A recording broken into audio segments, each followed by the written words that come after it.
ይቅርታ አልጠይቅም። ለዓለም ሁሉ ተዳረሰ አለቀ። እኛ ያደረግነው ይህንን ነው። ማጣራት ነበረብን። አንተ ኦርቶዶክስ ስለመሆን ስራ ያዘውን ኢንጂነሪንግ ልጄን ነው ያረዱት።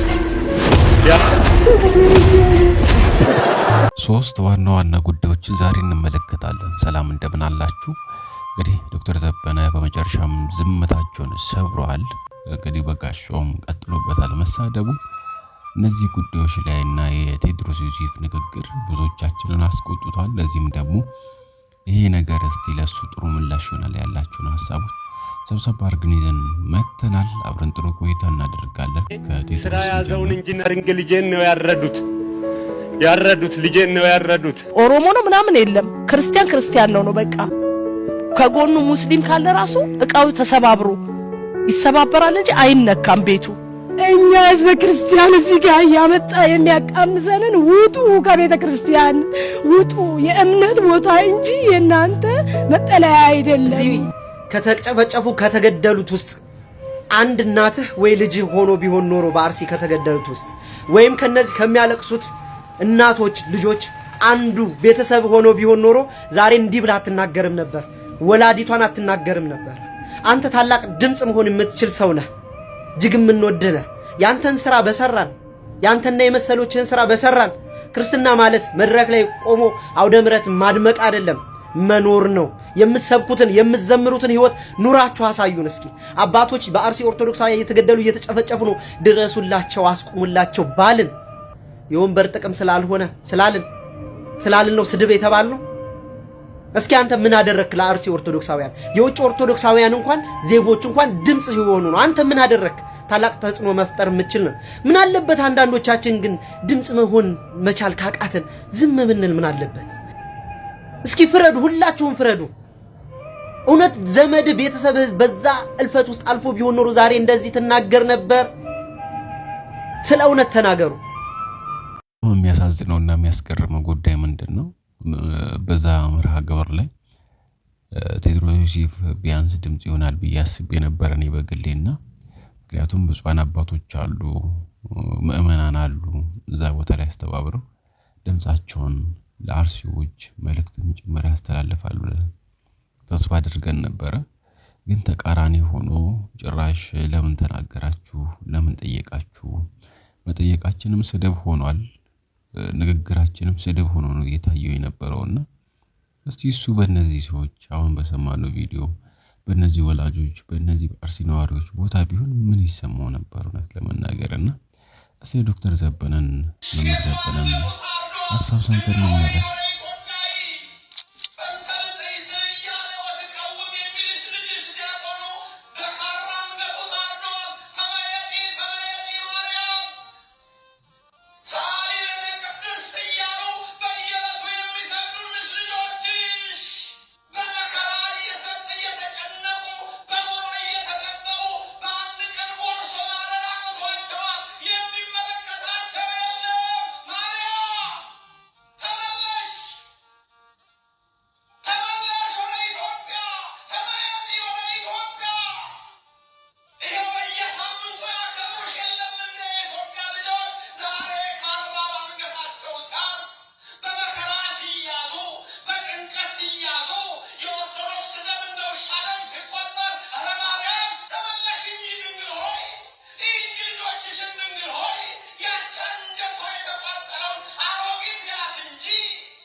የሚደርሰው በደልና ግፍ ቀጥሏል እና እጅግ በጣም ያሳዝናል፣ ያማል። በጋሻው እንግዲህ የተለያዩ ንግግሮችን ጸያፍ ንግግሮች እየተናገረ ይገኛል። ይሄ ሀሳብ ለሱ ነው። አድምጠን ቅዱስ ሚካኤል የሚያሳይ በፎቶሾፕ አይደለም፣ በአይ ቅንብር አይደለም፣ በአካል ቀኑ መቼ ነበር? ምን ዕለት ተቃጠለ? አትስሙ። ይሄ ሰው ማለት ይሄ ነው።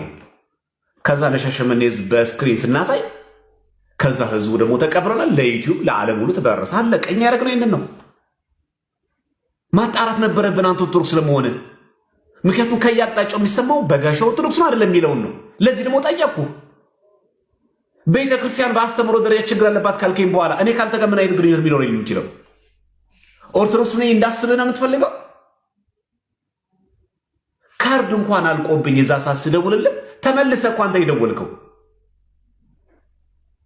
ጌታ ምን እንደሆነ አላውቅም ተናገር አለኝ አንተን እያልክ ጸልይ አልከኝ። ውዳሴ ማርያም ይዤ ልጸልዩ አልኩ። ልጠይቅህ ስለፈለግኩ እኔ እሱን አይደለም የምልህ። ደቤ የመታህም ጠይቀው፣ ምንም እያረክም ጠይቀው አይደል? እቻ አሁን 4x4 የሆነች መድረክ መጣች ቀረች ብለህ እኮ ስትናገር የነበረው አንተ ታዲያ ኦርቶዶክስ ነህ? የቤተ ክርስቲያን እኮ መድረክ እኮ አይባልም ስሙ ራሱ አውደ ምህረት ነው። የምህረት አውድ ነው።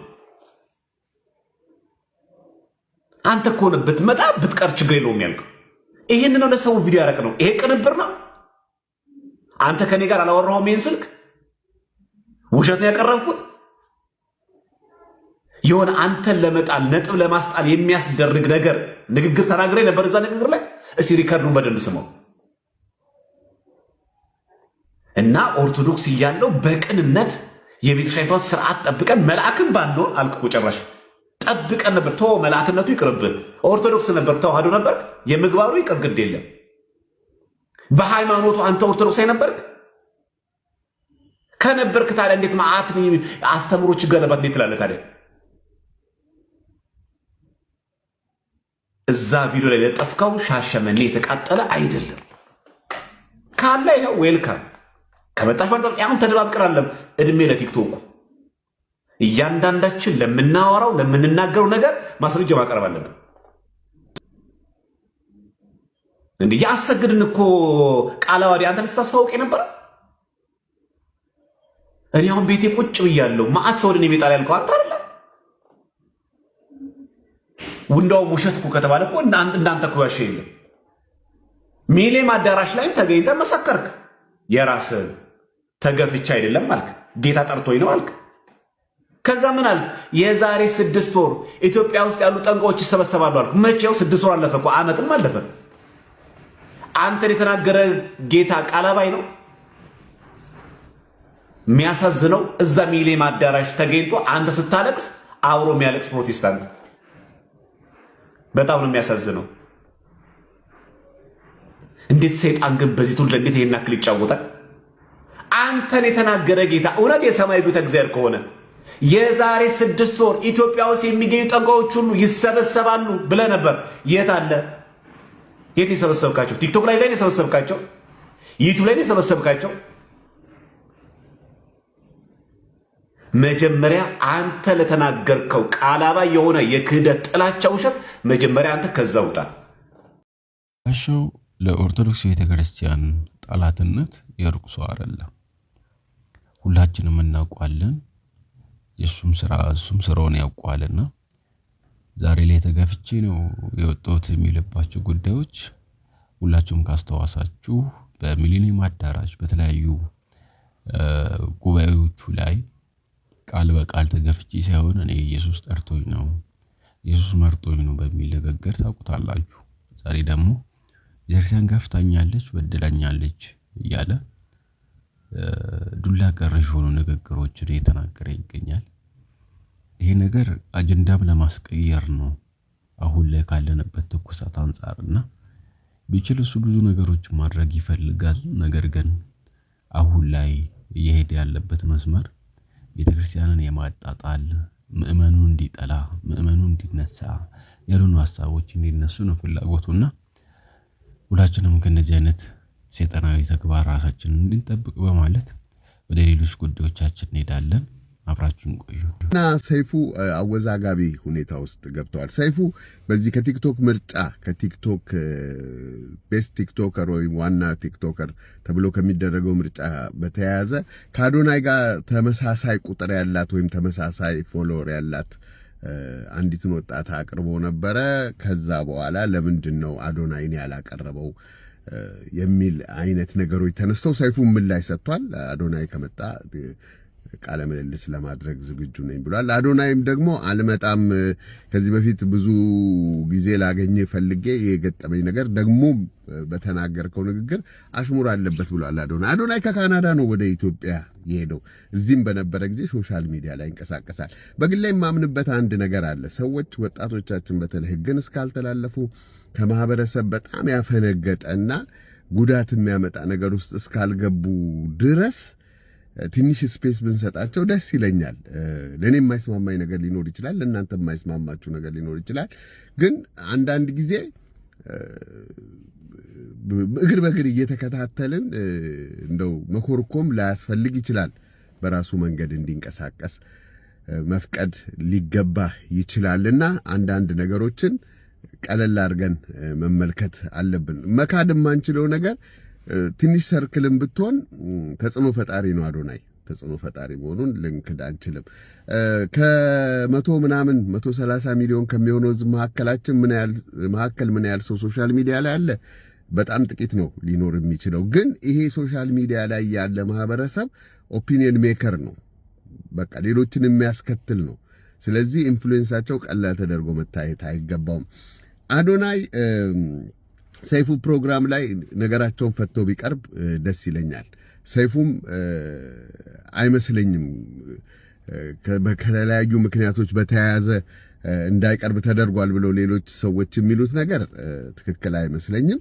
ሰይፉም እኮ ፕሮግራም ላይ ሰው አቅርቦ በብዙዎች ዘንድ የሚወደድ ፕሮግራም መስራትን ይፈልገዋል። ስለዚህ ይህን ነገር ረገብ አድርጎ አዶናይ ቢቀርብ የኔ ምርጫ ነው። ደስ መናገር እዚህ ሀሳብ ላይ እንኳን ብዙም ትኩረት ማድረግ አልፈለኩም ነበረ። ነገር ግን በሁለቱ መሀል ያሉትን ልዩነቶች በጥቂቱ እንመልከት። የመጀመሪያው ሰይፉ ከአዶናይ ጋር መወዳደር የሚችል ሰው አይደለም። ምክንያቱም ሰይፉ በስራው በደንብ የምናውቀው ሰው ነው። ብዙ አይነት ስራዎችን የሰራ ሰው ነው። በእድሜም ትልቅ ሰው ነው። በስራውም ትልቅ ሰው ነው። አንዳንዴ ወጣ ያሉ ነገሮችን ልንመለከት እንችላለን ሰዎች ላይ፣ ምክንያቱም ሰዎች ነንና። አዶናይ ደግሞ የራሱ የሆነ ጥሩ በጎ ስራዎች አሉት፣ እያየን ያለ ነው። ጥሩ ስራዎች አሉት። ነገር ግን በአንድ ቀን ሚዛን እኩል ከሰይፉ ጋር ልንመዝነው የምንችል አይመስለኝም። ሰይፉ ብዙ ድርጅቶች አሉ። እነዚህ እርዳታ ድርጅቶች ላይ ሰፖርት ያደርጋል። ብዙ ሰዎችንም አውጥቷል። ያው አንዳንድ ያልተገቡ ሰዎች መድረኩ ላይ ቢመጡም ሰዎች ላይ መምረጥ ችግር ብናይበት ማለት ነውና በዚህ ደረጃ በአንድ ቀን ወይም ደግሞ በጥቂት ጉዳዮች ወደ ታች ማውረዱ ወይ ደግሞ ሰይፉ ላይ ይሄንን ያህል ከባድ ውዝግብ መነሳቱ ትንሽ ሌላም አስገርሞኛል። ነገሮች ረገብ ብለው ነው ቆም ብለን ብናስባቸው ጥሩ ነው። አዶናይም የራሱ ጥሩ ነገር አለው፣ ሰይፉም የራሱ ጥሩ ነገር አለው። ግን ሁለቱን እኩል ሚዛን ላይ የምናስቀምጥበት አይመስለኝም። ምክንያቱም ሰይፉ ከሰራው ስራ አንፃር እስከዛሬ ድረስ ላበረከተው ስራ አንፃር ትንሽ እሱን ከፍ አድርገን አዶናይን ደግሞ መመልከት ይኖርብናል። ሰይፉ ሲያጠፋ ዝም ማለት አለብን ሳይሆን ነገሩን ሚዛናዊ የሆነ ነገር ብናደርገው፣ ምክንያቱም እስከዛሬ ድረስ ያደረጋቸውን ነገሮች ቆም አድርገን ብናስብ ጥሩ ይመስለኛል ለማለት ያህል ሐሳብን ያሰፈርኩት። እንግዲህ ብዙዎች ሐሳብ ሰጥተዋል። አዶናይ በዚህ ሰዓት እውነት ነው መመረጥ ሊኖርበት ይችላል። ነገር ግን መመረጥ የሚችሉበት ምክንያት ሁሉም ያመነበት ሲሆን ጥሩ ነው። ሰዎች በተለይ አሁን ላይ አዶናይ መመረጥ ላይ ትኩረታቸውን ያደርጓል። ሰይፉንም ትንሽ ቁጣ ያስነሳውም ይሄ ጉዳይ ይመስለኛል፣ ሰይፉ ላይ ማለት ነው። እስቲ ቀጥሎ ያሉ ቪዲዮዎችን እንመልከትና ተወላገደውን ሰውዬ ጀግና ያልነው ቀን ከታች የሚመጣው ሰው ጀግንነት ወይም ደግሞ የጀግንነት መመዘኛ የሚመስለው እሱ ነው። አሁንም ድረስ ለምን ሰው አዶናይን እንደወደደው ያወቃችሁ አልመሰለኝም ማለት ነው። ራሱን ሆኖ እንደናንተ ስለማያስመስል ነው። በቃ ይህ ሰው የሚወደውን ቃላት እየመረጠ አይደለም የሚነግረን ማለት ነው። እናንተ የምትወዱትን አይነት የሆነ ሰው ይሄንን ሊወድልኝ ይችላል፣ ሰው ይሄንን ሊጠላልኝ ይችላል። በአንዴ እኮ ሲመጣ አልተወደደም እኮ አዶናይ አይደለም። ቀስ በቀስ ነው ሰው እሱን መረዳት ሲጀምር ነው እየወደደው የመጣው እንጂ መጀመሪያ ላይ እኮ የመጣበት አመጣጥ እኮ ሰው የሚወደውን ነገር እየተናገረ አይደለም። ራሱን ሆኖ ስለመጣ ማንም ሰው አልተረዳውም ነበር መጀመሪያ ላይ ሲመጣ ማለት ነው። ማንም ምን ለማለት እንደፈለገ ራሱ አልገባውም ነበር። ሁሉንም የሚያወራቸውን ነገሮች ወደ ሌላ አቅጣጫ ነበር ከአንደበቱ የሚወጡትን ነገሮች ሰው የሚወስድበት የነበረው ማለት ነው። አሁን ግን ሰዎች እየተረዱት መጡ ምን ለማለት እንደፈለገ። ከዛ በኋላ ቀስ በቀስ አሳምኖ እኮ ነው እዚህ ደረጃ ላይ የደረሰው እንጂ በአንድ ላይ የተወደደ ልጅ አይደለም። ይሄ ልጅ እኮ ከጀርባ ምንም የተደበቀ ነገር የለውም። በቃ እዚህ ሚዲያ ላይ ከሚያሳየው ነገር ውጪ ምንም ሌላ ማንነት ራሱ የለውም። ሌሎች ታዋቂ ሰዎችን ግን ብናይ ሰይፉ ፋንታሁንም ሆነ ሌሎችም ከሚዲያ በስተጀርባ ስንት አይነት ነገር እንደሚሰሩ እናውቃለን አይደል? በፊትም ራሳቸውን ሲናገሩ ያሳለፉትን ነገር እናውቃለን። ራስን መሆን ራሳችሁን ሆናችሁ ስትቀርቡ በጣም ዋጋ ያስከፍላል፣ እውነት ለመናገር ማለት ነው። ሳታስመስሉ ወደ ሚዲያ ልምጣ ስትሉ በደንብ ነው ዋጋ የምትከፍሉበት። እውነት ለመናገር ያንን ዋጋ ደግሞ በደንብ አድርጎ አዶናይ ይከፍሉበታል። ከዛም በኋላ ደግሞ አሁን ደግሞ የሚገባውን የሰው ፍቅርና የሰው መውደድ ደግሞ አግኝቷልና በዛ በጣም የተናደዱ ከትልቅ እስከ ትንሽ ታዋቂ ከሚባሉ ቲክቶከሮች አልቀረም የሚዲያ ሰዎች በጣም የተናደዱበት በጣም ተናደዋል ይመስለኛል። በጣም ታዋቂ የሚባሉ ሰዎች አልቀሩም። ለምን ይሄን ያክል የሰው ፍቅር ህዝብ ውስጥ እንዴት ሊገባ ቻለ እንደዚህ ምናምን ብለው እንግዲህ እንደናንተ ስለማያስመስል ነው፣ እንደናንተ መልክ ስለማይሰራ ነው። በቃ አለቀ። እንደሰማችሁት ብዙ ሰዎች አዶናይ ላይ ነው ትኩረታቸው አለው። እውነት አዶናይ አሁን ላይ ጥሩ ነገሮችን እየሰራ ነው። እስቲል ባይሰራ እንኳን ከነበረበት የንግግር ችግሮች ነበሩበት። መጀመሪያ አካባቢ ላይ እንደመጣ አካባቢ ካስታወሳችሁ በዛ ነገር ትንሽ ብዙዎቻችን አስከፍቶን ነበረ፣ ንግግሩን ጥሩ ስላልነበረ። ምክንያቱም ሶሻል ሚዲያ ላይ የሚነገሩ ንግግሮች እስቲል በቪዲዮ ቁጭ ብሎ በአካል የሚወሩ ነገሮች በጣም ከባድ ናቸው። ምክንያቱም በጽሁፍ ብዙ ነገር ልናይ እንችላለን። ነገር ግን ሰውየውን እያየነው ተናጋሪውን እያየነው ተናጋሪው ደግሞ ማን እንደሆነ አውቀን ማለት ነውና እንደዚህ አይነት ነገሮች ይከብዳሉ እውነት ለመናገርና እስቲ ይሄንን ሐሳብ ሰምተን እንመለስ። እንደወረደ ህይወት ያስተማረችውን ነገር ወደ መድረክ ይለቃል። ህይወቱ ራሱ ትምህርት ይሆናል ማለት ነው። እሱ በፈተናዎች ውስጥ፣ በችግሮች ውስጥ፣ በመውደቆች ውስጥ፣ በመነሳቶች ውስጥ አልፏል። እነኛን ግን ዝም ብሎ አላባከናቸውም። እያንዳንዳቸውን ተምሮባቸዋል። የተማረውን ነገር ደግሞ አንጥቶ ለኛ ይነግረናል። እጅግ በጣም ቀላል ስለሆነ አቀራረቡ እያያችሁት ተተኩሷል። 3 ሚሊዮን ፎሎወርስ አለው።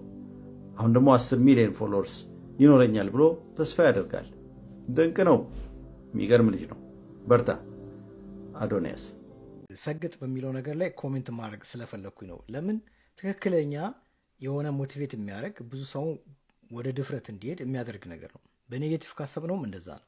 ነገር ግን አንድ ሰው ሲሰግጥ ወይ ደግሞ በድፍረት ወደ ሚዲያም ሆነ ወደሚፈልገው ነገር መክፈት መጀመር ሲፈልግ ግዴታ ነው ይሄን መሰገጥ ወይ ደግሞ ደፍሮ መግባት። ትክክለኛ ሞቲቬሽን ካል ነው ባይዘ እንጠቀምበታለን። ስለዚህ ሰግጦ ያለው ልጅ ትክክል ነው። ሰግጦ ነው እዚህ የደረሰው። ኢቭን አብሮ የሚወዳደሩ ሰዎችም ሰግጠዋል። በነገራችሁ ላይ ባላቸው ነገር በትንሹም ቢሆን እኛ ሰገጤ ምናምን እንላለን፣ ሰዎችን ስድብ ይመስላል። ነገር ግን በድፍረት ከኋላችን መጥተው የሆነ ነገር ጀምሮ ሀብታም የሆኑ ሰዎችን ሰገጤ እንላቸዋለን። ለምን? ተጋፍጠዋል፣ ፊት ለፊት ተጋፍጠዋል። አስፈሪውንም ምኑንም ተጋፍጠዋል። ሰው ምን ይለኛልም ይህን አልችለውም የሚለውን ሁሉ ተጋፍጠው እዛ ደርሰዋል። ያ ነው ቋንቋው። ስለዚህ ምርጫ ማንን ምረጡ ምናምን አይደለም፣ እኔ አይመለከተኝም እሱ። ነገር ግን ሰግጡ ግን ትክክለኛ ቃል እንደሆነ ነግራችሁ ፈልጋለሁ።